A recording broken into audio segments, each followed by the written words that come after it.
Vamos a darle continuidad al final de la primera unidad en el género Babesia, con las especies ya descritas previamente: Babesia bovis, Babesia bigémina.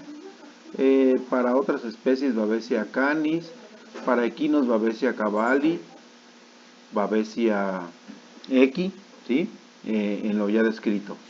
Recordando que la babesia es una enfermedad producida por un protozoario apicomplexa, género Babesia, y que la babesia es una de las enfermedades más importantes en los climas tropical seco, tropical húmedo, pero también se puede llegar a presentar ocasionalmente en climas templados. Esto es importante comentarlo por la presencia de su hospedero definitivo, que son las garrapatas, particularmente garrapatas de un hospedador del género Rhipicephalus microplus, Rhipicephalus annulatus.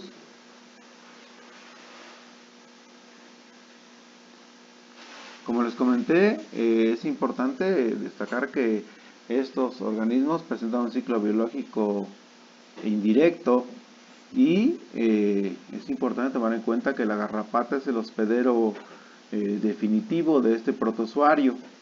Evitar confusiones, porque en este caso el hospedero intermediario son vertebrados. En este caso serían los bovinos, los caninos, los equinos, ¿sí? Como hospederos vertebrados. Estos son hospederos intermediarios. Recordando entonces que la garrapata es la que va a alojar fases sexualmente maduras de este protozoario. Y en este caso, en la sangre de los bovinos se van a alojar fases sexualmente inmaduras del mismo.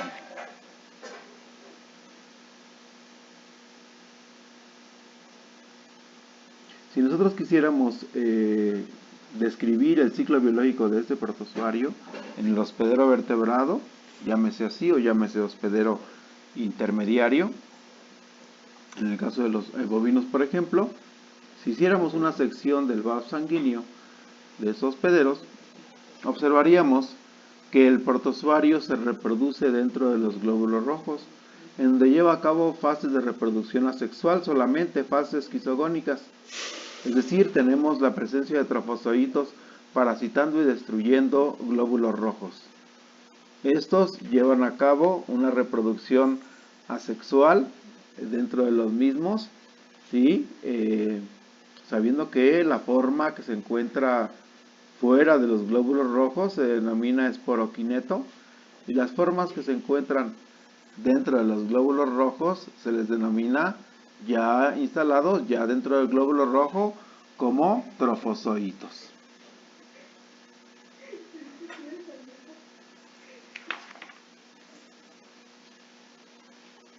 Luego entonces, si tuviéramos la presencia de las garrapatas alimentándose de sangre de estos hospederos, estos al ingerir la misma va a pasar al tubo digestivo de las mismas, y vamos a observar en este tubo digestivo un proceso inicial de digestión de los glóbulos rojos. Recuerden que estamos hablando en el ciclo de desarrollo en el hospedero invertebrado, es decir, dentro del tubo digestivo de la garrapata. Una vez que se ingieren entonces los glóbulos rojos parasitados, tenemos la presencia de trofozoitos dentro de los glóbulos rojos, los cuales, al ser digeridos, ¿sí?, se liberan estos trofozoitos. Una vez que quedan libres del glóbulo rojo en el tubo digestivo de la garrapata, tenemos la formación de los denominados cuerpos radiados.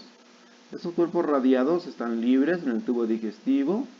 Al juntarse, al fusionarse, se va a llevar a cabo la formación de isogametos. Estos isogametos quiere decir que son gametos de un mismo tamaño, y al fusionarse forman un cigoto joven. Este tipo de reproducción es un tipo de reproducción sexual. Estamos hablando de una isogamia dentro del tubo digestivo de la garrapata. Por lo tanto, la garrapata entonces representa el hospedador definitivo por este tipo de reproducción sexual que el protozoario lleva a cabo dentro de ella, en el tubo digestivo. Una vez que se forma el cigoto joven, tenemos nuevamente dentro del interior del tubo digestivo de la garrapata la formación de un ooquineto. ¿Por qué se llama así? Ooquineto. Después de esta singamia y en esta formación, hace referencia al tipo de reproducción sexual, pero este ya tiene movimiento y se va a dirigir hacia la cara visceral del intestino de la garrapata. Recuerden que estamos hablando del interior de la garrapata, en donde está el tubo digestivo con los ooquinetos dirigidos hacia la cara visceral del intestino de la misma. Esto dentro de una cavidad denominada cavidad hemocélica. Esta cavidad hemocélica, recordemos que está bañada por este líquido que se llama hemolinfa. Entonces, la hemolinfa baña el resto de los órganos de la garrapata, pero en este momento el ooquineto móvil, al dirigirse a la cara visceral del intestino de la garrapata,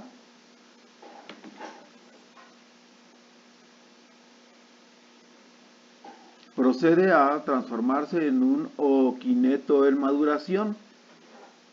Este ooquineto en maduración nos va a dar simultáneamente un tipo de reproducción asexual para fines de formar un oquiste maduro. Dentro de este oquiste maduro se lleva a cabo esta reproducción asexual que nos va a dar lugar al desarrollo de las fases infectivas dentro de la garrapata denominadas esporoquinetos. Los esporoquinetos van a infectar tanto en hembras como machos, pero particularmente en las hembras de las garrapatas. Cobra especial relevancia porque los esporoquinetos van a invadir algunos órganos o varios órganos del interior de las garrapatas. Entonces se van a invadir por parte de los esporoquinetos las células sanguíneas de la garrapata, células musculares, túbulos de Malpighi y también células ováricas. Esta última cobra especial relevancia porque las células ováricas de las garrapatas nos va a garantizar que el ciclo pueda continuar en la descendencia de la misma, en la descendencia de la garrapata.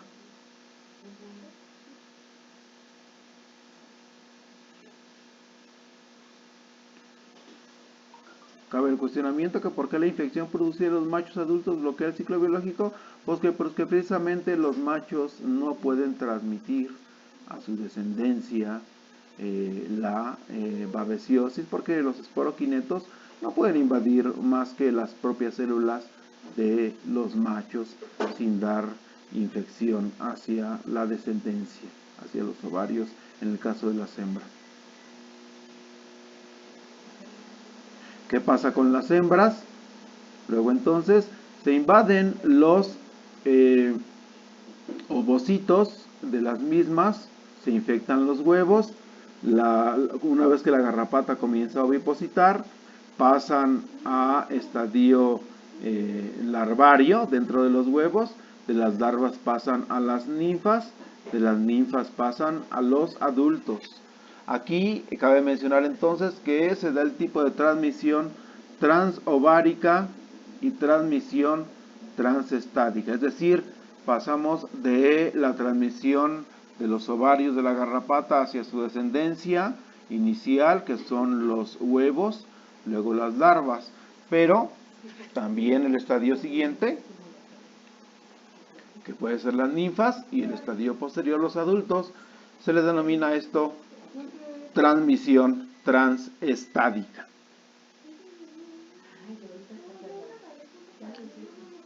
También la presencia de los esporoquinetos como fases infectivas dentro de la garrapata, en la cavidad hemocélica, ¿sí? Hablamos de invasión en el caso de los estadios ninfales, hacia las glándulas salivales de la misma. Esto nos garantiza la inoculación a través de glándulas salivales de esporoquinetos al hospedero vertebrado u hospedero intermediario, como serían los bovinos. Por ejemplo, pero pueden ser también perros, puede ser también equinos, ¿sí? Todo va a depender de la garrapata que se vea involucrada. Recordando que en el caso de las garrapatas como hospederos definitivos, en el caso de los bovinos, hablamos de Rhipicephalus microplus y Rhipicephalus annulatus. En el caso de los perros, hablamos de Rhipicephalus sanguineus. En el caso de los equinos, podemos hablar de Anocentor, podemos hablar también de el género Dermacentor.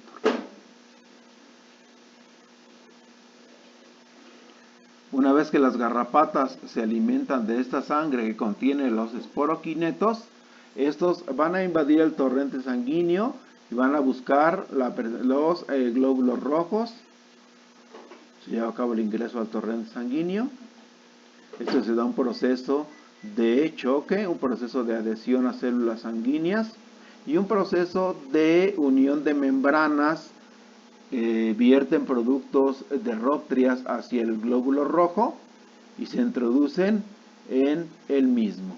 Entonces no es nada más la presencia o acercamiento del esporoquineto hacia el glóbulo rojo, sino hay mecanismos de adhesión, mecanismos de orientación, mecanismos de uniones de membranas y de liberación de productos de Rhoptrias y de introducción al mismo. Recuerden que esto se debe hacer mediante mecanismos de acción patógena del protozoario, considerando que se trata un apicomplexa.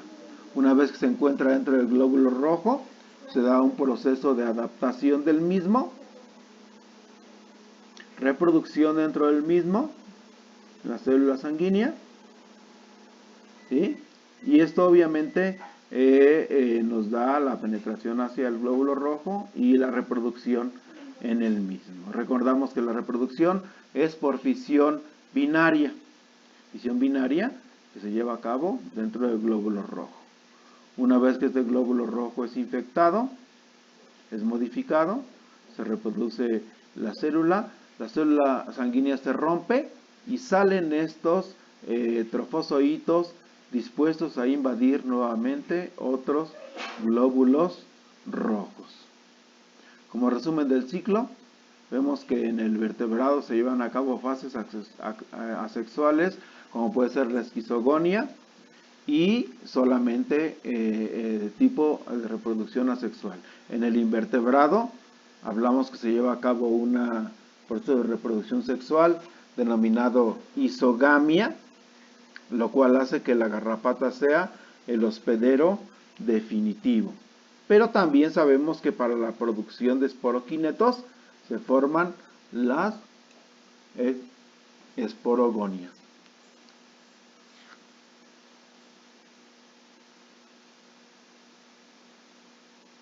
Si lo observáramos de manera general, tenemos a una garrapata adulta, la cual obtiene sangre, ¿sí?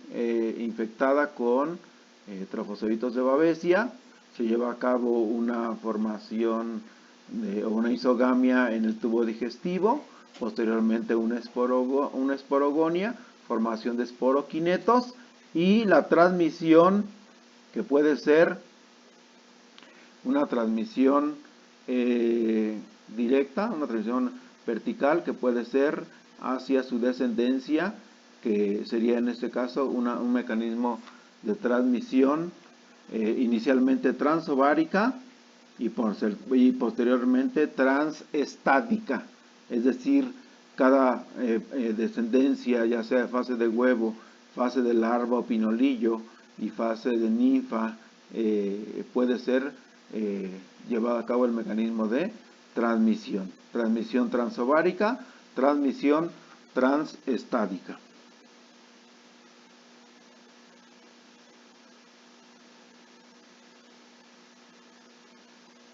¿Cuál es la resolución del proceso? Aquí es importante que acudamos a la parte que sí revisamos de manera presencial y el comportamiento de los animales de acuerdo a su posición dentro de el hato, particularmente animales que fueron introducidos antes de los 9 meses o que nacieron en el trópico y que pudieron desarrollar un estado de preinmunidad por el contacto con el protozoario, o animales que fueron introducidos después de los 9 meses, ¿sí? Y que no tenían un estado previo de inmunidad, o sea, no había preinmunidad y que fueron infectados, en donde se pueden llegar a producir ciertos signos clínicos o inclusive la muerte de los animales si no se da tratamiento.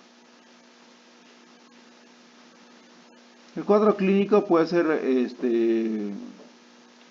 variable, pero y además puede ser confundido con otras enfermedades infecciosas, como por ejemplo hemoglobinuria basilar, como por ejemplo anaplasmosis, como por ejemplo también leptospirosis, ¿sí? Y bueno, pues hablamos de palidez de mucosas, fiebre, ictericia, es decir, mucosas amarillas, hemoglobinuria, cambios en frecuencia cardíaca, cambios en frecuencia respiratoria, alteración de los movimientos ruminales, que suelen ser de 2 a 3 por 2 minutos. Puede haber aborto y el aborto generalmente se debe a la fiebre, en estos casos, ¿sí? Una deshidratación severa, pérdida de peso. Es importante en zonas endémicas valorar a los animales de manera frecuente, es decir, podemos juntar a los animales sospechosos, meterlos en una manga de manejo, tomar temperatura, ¿sí? Y obviamente la fiebre es el principal signo característico, tremor muscular, los signos que ya se mencionaron como mucosas pálidas o ictericia. En ocasiones estos animales son encontrados en el potrero o en las praderas postrados y es importante siempre tener a la mano recursos para la hidratación, para el tratamiento inmediato, ya sea con productos babicidas o babeostáticos, pero también antipiréticos para poder contrarrestar un poquito la infección inmediata. Recordamos entonces que el primer signo específico es la fiebre, que puede ser de 40 a 42 grados centígrados. La falta de apetito, los animales se apartan del hato, ¿sí? Y bueno, podemos ya una vez que los juntamos revisar sus movimientos ruminales, son animales que tienen depresión. Si recuerdan, yo les mencioné una sinonimia de esta enfermedad que es la de depresión. Los animales se observan, aparte que se apartan del hato, se observan tristes y se observan, bueno, con esta condición que están observando en la diapositiva. Las mucosas pálidas por la anemia, la hemoglobinuria, y eso es característico y hay que hacer el diferencial con enfermedades, por ejemplo, en el caso de la anaplasmosis, ¿sí? Que es causada por una riqueza, anaplasma marginal o anaplasma central.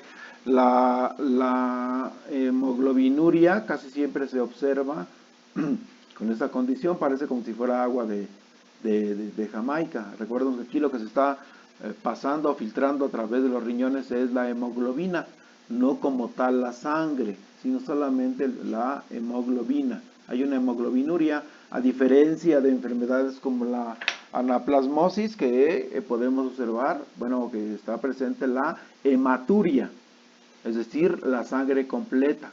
Los glóbulos rojos los podemos encontrar en estos casos de anaplasmosis o en los casos también de leptospirosis, ¿verdad? U otras enfermedades parecidas. En este caso, recordemos que es hemoglobinuria.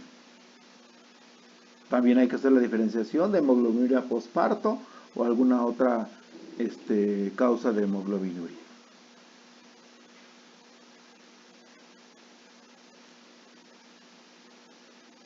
En algunos animales se pueden llegar a observar ocasionalmente signos nerviosos. Estos particularmente son causados por la Babesia bovis, una babesia pequeña que tiene la capacidad de atravesar la barrera hematoencefálica y bueno, pues obviamente por lo tanto puede producir alteraciones en tejido nervioso y producir signología igual nerviosa, Babesia bovis.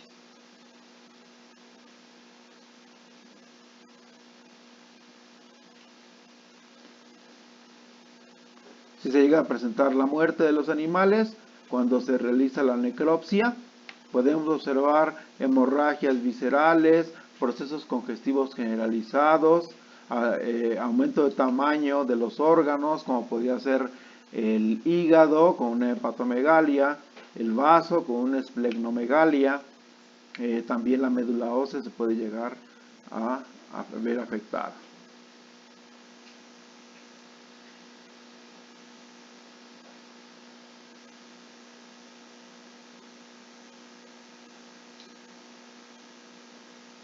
Recordando entonces que la formación de trombos se da solamente cuando se pasan o atraviesan la barrera hematoencefálica, Babesia bovis, con un aumento de la viscosidad sanguínea en el cerebro, provocando signos nerviosos y un color rosa o rosáceo del mismo.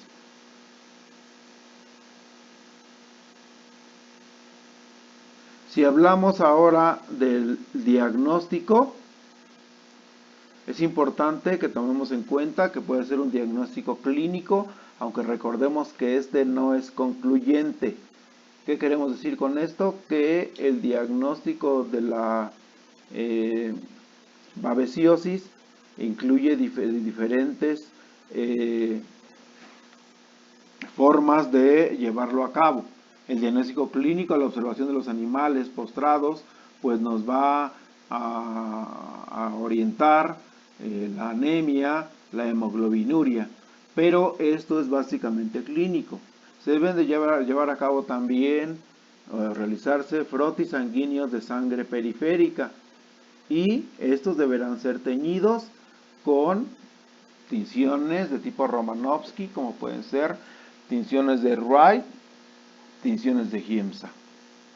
¿Esto se puede hacer a nivel de campo? Sí, claro, esto se deberá siempre procurar llevarse a cabo en condiciones no estériles, pero sí en donde los factores ambientales no nos alteren la realización de los mismos. Es decir, que tengamos un área de preferencia aislada o seca, con fines de que no se nos altere la tinción de los mismos. Podemos llevar a cabo también técnicas inmunológicas, ahorita mencionamos algunas de ellas, o técnicas de biología molecular. Recordando siempre que se deberá tomar sangre periférica, no necesariamente tiene que ser de la oreja, no necesariamente tiene que ser de algún apéndice. En este caso, por ejemplo, se están tomando muestras de sangre de la vena, sangre periférica de la vena coccigia, con un equipo Vacutainer y un tubo al vacío, ¿sí? Y esto se realiza en poco tiempo, nos lleva escasos 2 o 3 minutos tomar una muestra de un bovino de esta manera, siempre y cuando se tengan las condiciones de manejo de los mismos.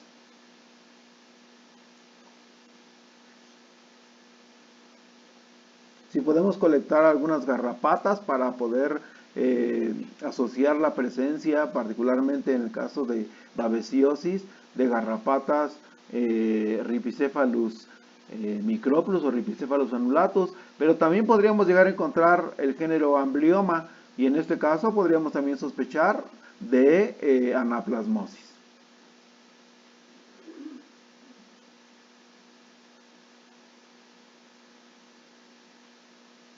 Como les comentaba, y lástima que en este caso no se pueda transmitir el video, ¿sí? Pero los brotes se deben llevar a cabo en un área cerrada, en un área en donde no nos influya de manera fuerte las condiciones ambientales, como podría ser el exceso de humedad o el exceso de temperatura en estos climas tropicales.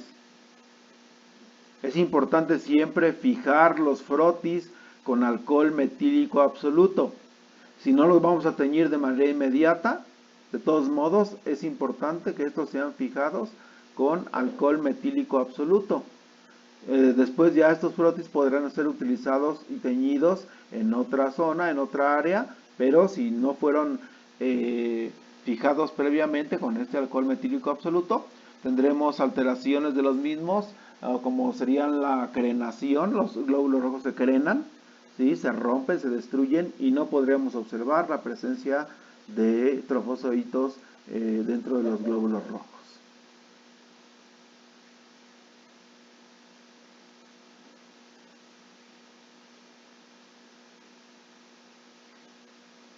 El diagnóstico se confirma ante la presencia de estos glóbulos rojos parasitados con los trofosoditos dentro de los mismos. Les hablaba yo de técnicas y pruebas inmunológicas. Las más comunes a realizarse son técnicas de hemoaglutinación indirecta, pruebas de inmunofluorescencia o inclusive pruebas ligadas a enzimas, como sería la de ELISA. También se pueden llevar a cabo ya en condiciones experimentales o de laboratorio pruebas de biología molecular, como es la de reacción en cadena a la polimerasa o PCR.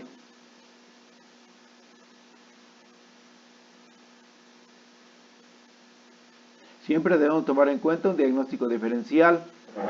En el caso de babesiosis aguda, como podría ser la anaplasmosis, hemoglobinuria basilar, hematuria enzótica, leptospirosis o una hemoglobinuria posparto que sería de tipo fisiológico. En el caso de la babesiosis crónica, hablamos de un diferencial con fasciolosis crónica, por ejemplo, también con leptospirosis o con verminosis gastroentérica crónica. Si hablamos ya por último de los aspectos de prevención y control, es importante hablar de manejo de zonas de pastoreo.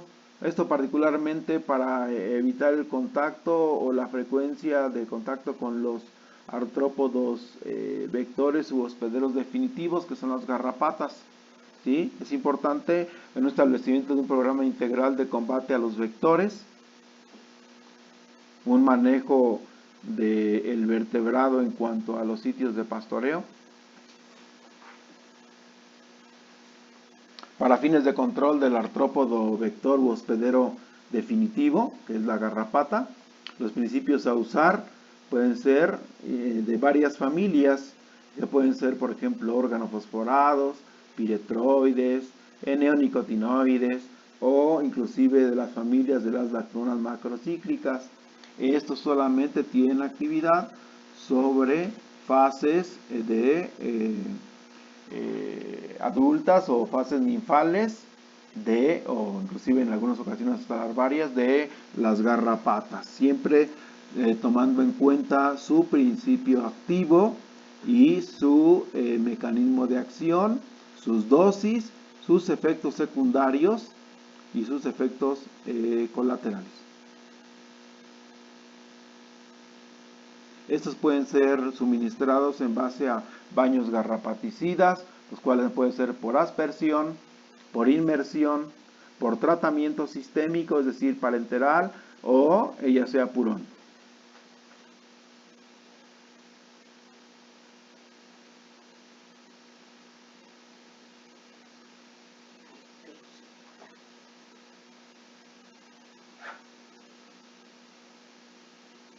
También existe vacunación contra el hospedero invertebrado o contra el hospedero definitivo, que son las garrapatas. En estos casos se utilizan genes clonados del intestino de estas garrapatas. Se hace una transferencia a bacterias y se hace una producción masiva de antígenos, los cuales activan la fijación del complemento y obviamente producen lesiones en el intestino de la garrapata. Ese es el mecanismo de acción de estas vacunas. Solamente hay por ahí en el mercado una sola vacuna. Los laboratorios La Pisa son los que la producen en México. Y bueno, pues inicialmente fue de origen cubano, pero ya la vacuna que se maneja actualmente tiene otro origen, inclusive tiene también investigación de campo a nivel México.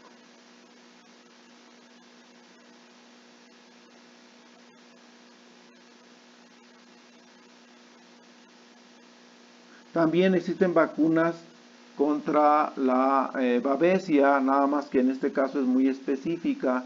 Hablamos de en México hablamos de una vacuna viva, solamente la produce el INIFAP, el Instituto Nacional de Investigaciones Forestales, Agrícolas y Pecuarias, que se encuentra en el Centro Nacional de Parasitología en Jitepec, Morelos. Es una vacuna bivalente, una vacuna viva, en donde se maneja dos serotipos, dos antígenos, Babesia bovis y Babesia bigémina. Solamente actúa contra estas especies y es derivada de un cultivo in vitro. En el caso de Babesia bovis es una cepa clonada y radiada, y en el caso de Babesia bigémina es una cepa atenuada, congelada y liofilizada. Confiere una buena protección siempre y cuando se le dé buen manejo a la misma. Aquí el problema básicamente es el transporte de esta vacuna hacia los sitios donde se requiere. Y bueno, tiene solamente una especificidad sobre Babesia bovis y sobre Babesia bigémina. Si hablamos de un tratamiento químico, nos iremos básicamente sobre los más antiguamente utilizados, como el azul de tripano o tripano azul.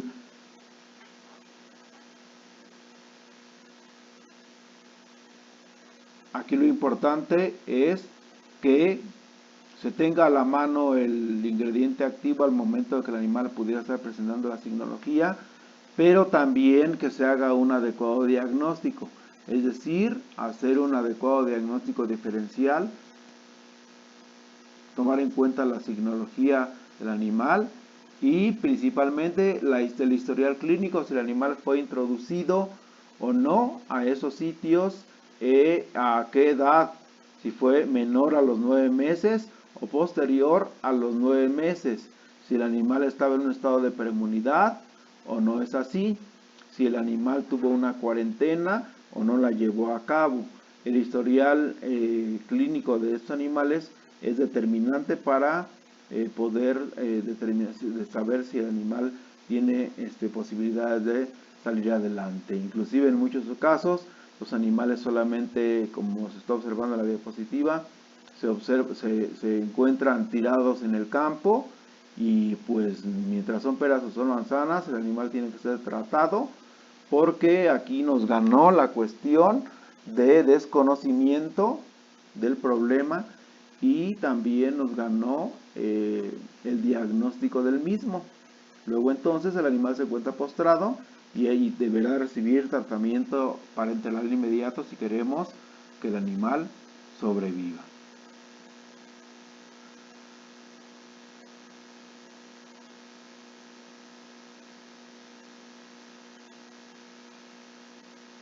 Productos como el diaceturato de diacinobencidina o el carbaril, el imidocar, sí, pueden ser utilizados en estos casos. Actualmente productos como el diaceturato tienden a desaparecer del mercado debido a su costo elevado y a su poco utilización en los ranchos ganaderos, pero tenemos otras opciones como sería el imidazol o el imidocar para hacer el tratamiento babevicida. Algunas recomendaciones de algunos laboratorios y algunos expertos en campo nos hablan de que cuando el animal se pueda cuarentenar será lo mejor. Es importante someterlo al reto de la presencia de garrapatas, pero hay que estarlo revisando o checarlo de manera continua. Se habla hasta de 1 hasta 20 días de cuarentena, en donde se puede estar checando temperatura, se puede estar checando hematocrito, se puede estar dando control de garrapatas, se puede estar dando tratamientos con productos convencionales, ¿sí? Y siempre va a ser importante estarlo monitoreando para poderlo introducir ahora sí bajo un estado de preinmunidad hacia los potreros.